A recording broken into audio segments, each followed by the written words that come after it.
Hi, magandang araw po ulit sa inyong lahat for our second reading of the day today.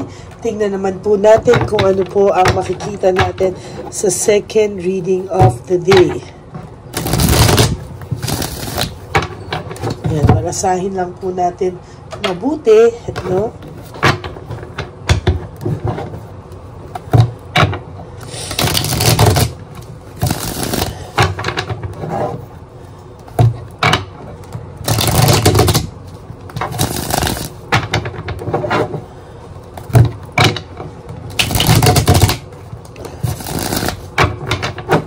Tingnan po natin kung ano po ang makikita natin sa second reading of the day. Yan.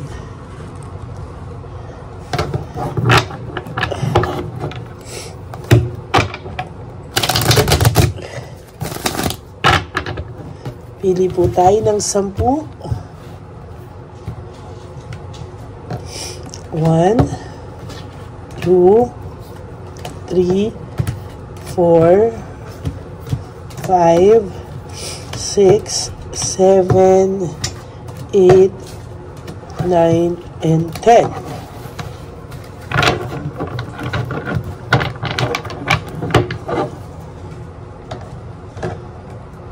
Dito naman po, pili rin po tayo ng 10.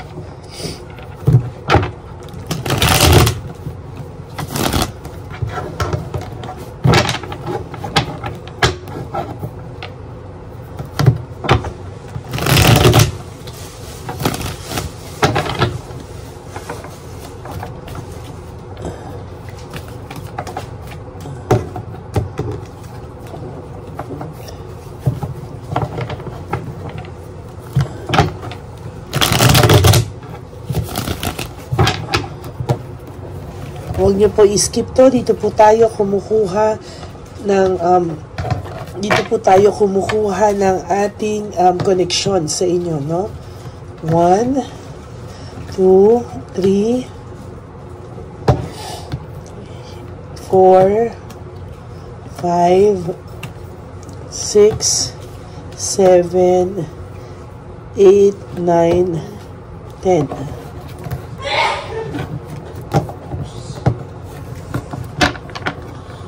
At po kami dito may sakit, pagpasensyahan nyo lang po, no?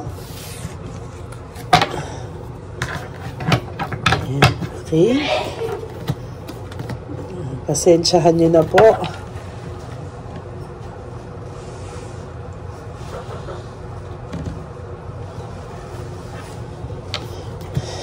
Yan, dito po tayo kukuha ng connection. Huwag nyo pong huwag nyo po itong i-skip.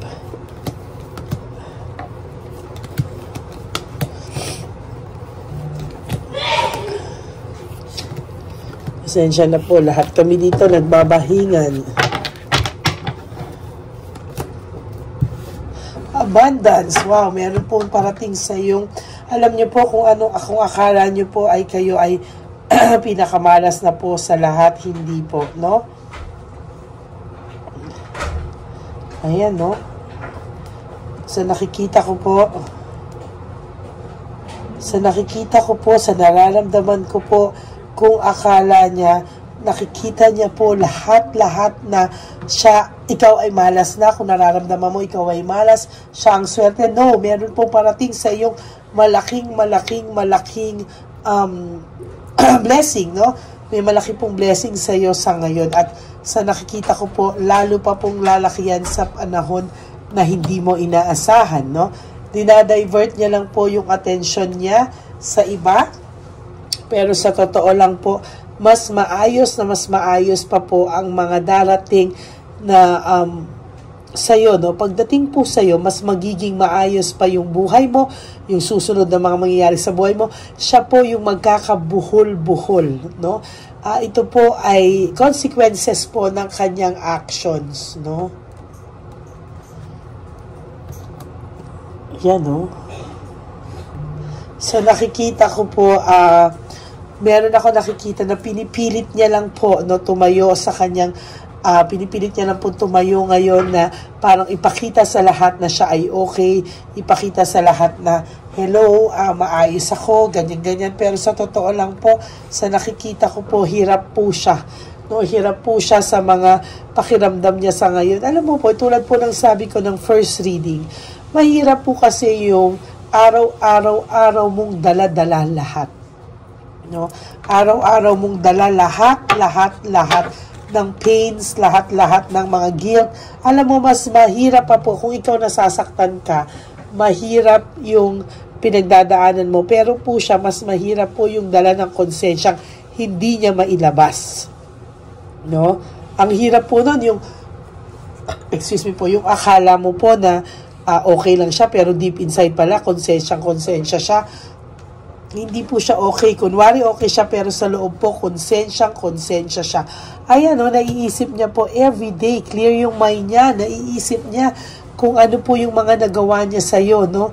At sa totoo lang po, marami pa pong mangyayari sa kanya at marami pa pong pagdadaanan itong taong to, consequences po ng lahat ng ginawa niya sa'yo. Ikaw po magkakaroon ka ng katahimikan once pong tinulungan mo yung sarili mong maka-free sa sitwasyon na ito. Kunwari talaga, sinasabi ko sa inyo, kunwari ang pinapakita niya is move on siya, pero sa totoo lang po, konsensya pa rin siya sa ginawa niya sa'yo, no? Gusto niya po magkaroon ng fresh start. Gusto niya pong makaalis sa ganitong pakiramdam, sa ganitong bigat ng pakiramdam, pero hindi pa rin po siya nawawala. Ganyan po talaga. Frustrated, no? Frustration po, yan po ang nararamdaman niya araw-araw, no? Frustrated po siya sa mga bagay-bagay. Hindi niya po alam kung papaano po siya sa mga susunod na panahon, no? Pagod na pagod po ang taong ito sa ngayon. Alam niya po na yung mga pinili niyang choices sa buhay ang nagpahamak sa kanya, o ito yung mga choices sa buhay na hindi niya po alam kung paano at kung saan pupulutin yung mga mali niyang desisyon sa buhay, no? Ayan, lagi natin nabubunot yan, no? Sa first reading din po, nabunot po natin yung disappointed siya, no? Disappointed po siya sa buhay na to na kanyang tinatahak sa ngayon dahil po sa mga maling desisyon, no? Sa totoo lang po, mayabang lang kasi ito ma-pride, pero sa totoo lang po, kung tatanggalin mo yung pride, no, maiisip mo po at makikita mo po kung ano talaga yung kanyang pinagdadaanan, o kung ano po talaga yung bigat na dala-dala niya sa araw-araw. Excuse me po. Yun po yung nakikita ko, no, na sobra po siyang disappointed sa kanyang, sobra po siyang disappointed at talagang pagod na rin po yung isip nito. Kakaisip araw-araw, no? Pakiramdam niya po lalo po siyang nakukonsensya habang patagal ng patagal, habang akala niya mag-move on na lang siya from this situation, pero hindi po, no? Lalo po siyang nadidisappoint at talagang hindi po siya titigil ma-disappoint. Patagal ng patagal, lalo po siyang makakaramdam ng punishment sa tadhana o sa destiny, o talagang yan po ay deserve niya, no? Talagang ibibigay po sa kanya kung ano po ang deserve niya. Karma is really real, no? Mga pinangarap niya po, no, akala niya, yung ambisyon niya, yung desire niya, magiging maayos, pero hindi pala po, no? Talagang kabaliktaran po ang nangyari sa kanya. Ayan, no, sinasabi siya, inuusig po siya ng kanyang inner voice, yung kanyang yung kanya pong saloobin, talaga pong kinukusig po siya. Ano ba yung Tagalog ko? Inuusig po siya ng kanyang konsensya. At dala-dala niya po ito sa ayaw at sa gusto niya, hindi po yan titigil. Talagang matindi po ang dating sa kanya o dagok sa kanya nang nangyaring ito. Para na po siyang mabubuang, mental disease, no? Talagang nag-iisip po siya kung akala mo talaga may saltik na tong taong to. Bakit? Kasi nga sa lahat ng ginawa niya sa'yo, minsan galit, minsan okay, minsan galit na naman. Hindi mo po talaga ito no? Parang bipolar na po yung dating sa itong taong to. Pero para sa mga taong ginos naman po, no? Para na po siyang mababaliw, kakaisip sa bigat po ng kanyang dinadala. Ayan, no? Lack of commitment, ang taong to, hindi po niya kakayanin na hindi niya po kakayanin na mag-commit sa isang serious relationship, no? Ang mga relasyon po dito, sinasabi ko sa inyo, ay magiging ganyan-ganyan lang po. Mawawalan po ito ng saysay, Pinagsisisihan niya po araw-araw ang pag-alis niya sa buhay mo, no? Talagang mabigat po, no? Kung akala mo po, bato tong taong to, kung akala mo po itong taong to ay matigas, no? Nagkakamali ka po kasing lambot pa po ito ng pusong mamon, sa hirap po ng kanyang pinagdadaanan, yung pride na lang po ang meron siya, to be honest with you. Wala po siyang motivation, nabunot din po natin ito kanina sa first reading. No motivation, lack of passion, and uninspired. Sinasabi ko nga po sa inyo na uninspired po itong taong ito, no? Hindi po talaga yan titigil, no? Talagang sa mga susunod na panahon, lalo pa pong pabigat ng pabigat ang kanyang nararamdaman, habang patagal ng patagal, pabigat ng pabigat, at palala ng palala ang konsensyang nararamdaman niya. Nagpapanik na po ito. Nagpapanik ito, no? Yung kanya pong intuition, parang wala po siyang nararamdaman. Ikaw, malakas ang intuition mo, no? Nararamdaman mo po pag nagpapanik ito, nandyan yung nagigising ka sa madaling araw, nandyan po yung biglang wala ka namang problema, bigla kang mamumblema, tapos parang mararamdaman mo po yung bigat, no, sa kanyang saloobin, no? Yan, disconnectedness, no? Disconnected po ikaw, no? At saka siya sa ngayon, Pero more than that, disconnected po siya sa sarili niya. Nabunot ko rin po ito kanina, no? Disconnected din po siya sa sarili niya at talagang disappointed din po siya sa sarili niya mismo.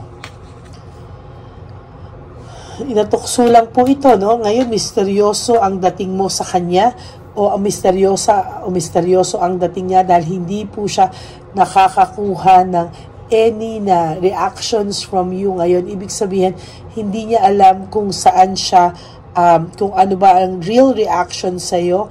Most of the time, kung may ghosting pong nangyari o hindi kayo nag-usap, mas maiintriga po ito sa'yo. At sinasabi ko po, ini-stalk ka po nito araw-araw na ginawa ng Diyos. There is fear of suffering, disaster avoided.